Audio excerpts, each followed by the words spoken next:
Salam,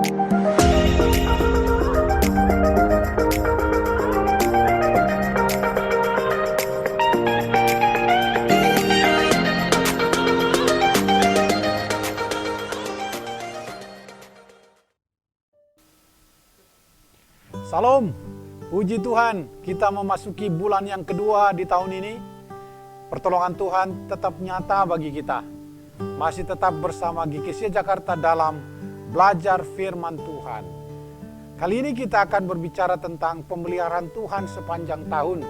Ulangan 11 ayat 16 sampai 32. Saudara, beberapa orang bertanya, apa sih istimewanya tahun 2022? Bukankah semua sama?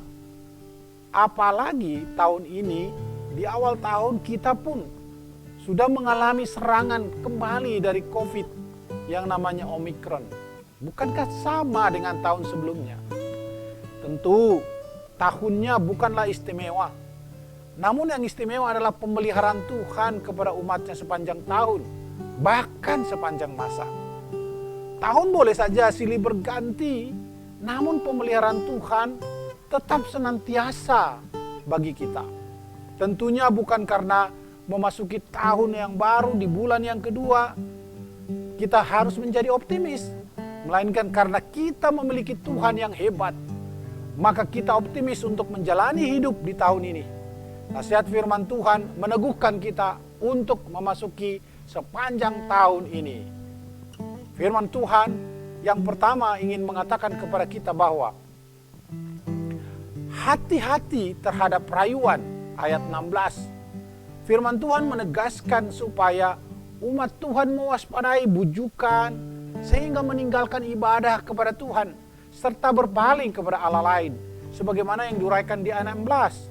Hati-hati supaya tidak dibujuk untuk meninggalkan Allah dengan alasan apapun. Rayuan bisa datang silih berganti dari orang-orang di sekitar kita, mempengaruhi kita supaya kita ingkar dari komitmen untuk beribadah kepada Tuhan. Rayuan bisa pula datang dari orang-orang yang bekerja bersama kita atau orang-orang yang tidak jauh dari sekitar kita untuk menarik kita supaya tidak lagi beribadah kepada Tuhan atau membuat kita lesuh beribadah kepada Tuhan. Bujukan-bujukan apapun yang mempengaruhi kita harus dihindari. Tetap kita harus tolak. Karena itu janganlah menjauh dari ibadah yang sudah kita lakukan selama ini. Tetaplah beribadah kepada Tuhan Allah yang kita sembah. Yang kedua, membiasakan hidup dalam kebenaran. Ayat 18-20. Ada pola yang berulang-ulang untuk belajar firman Tuhan yang disebut dalam teks tersebut. Pola yang hari ini kita belajar, besok kita belajar, hari ini kita baca, besok kita baca, itulah firman Tuhan yang senantiasa menghiasi pikiran kita hari demi hari. Pola pembiasaan yang kita lakukan sehingga menjadi sesuatu habit dan akhirnya tertanamlah kebenaran yang terus kita lakukan sehingga menjadi pola di dalam hidup kita. Menghadapi persoalan, menghadapi tantangan pada tahun ini membutuhkan komitmen yang teguh untuk mempertahankan hidup kita dalam kebenaran. Bertahan dalam kebenaran dengan menjalankan pola hidup yang sesuai dengan firman Tuhan yang Tuhan ajarkan kepada kita. Senantiasa akan terus meneguhkan kita sebagaimana firman Tuhan dalam ayat 27 meneguhkan sehingga kita mendapat berkat daripada Tuhan.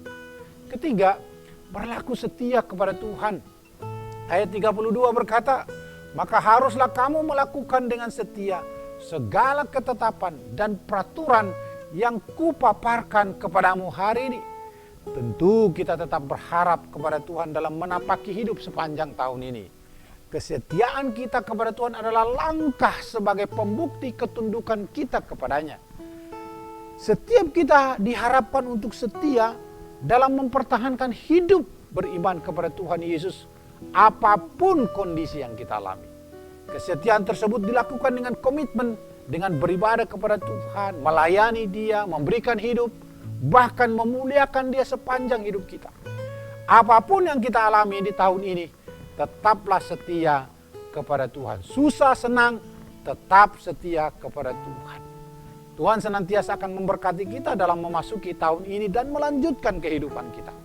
Karena itu jangan khawatir saudara. Namun tetaplah berharap kepada Tuhan Yesus yang kita sembah. Sekalipun hari-harimu ke depan yang engkau tidak tahu, bahkan misteri, tantangan begitu datang menerpa, tapi kita percaya bahwa sepanjang tahun ini Tuhan akan terus menyertai, memberkati kita.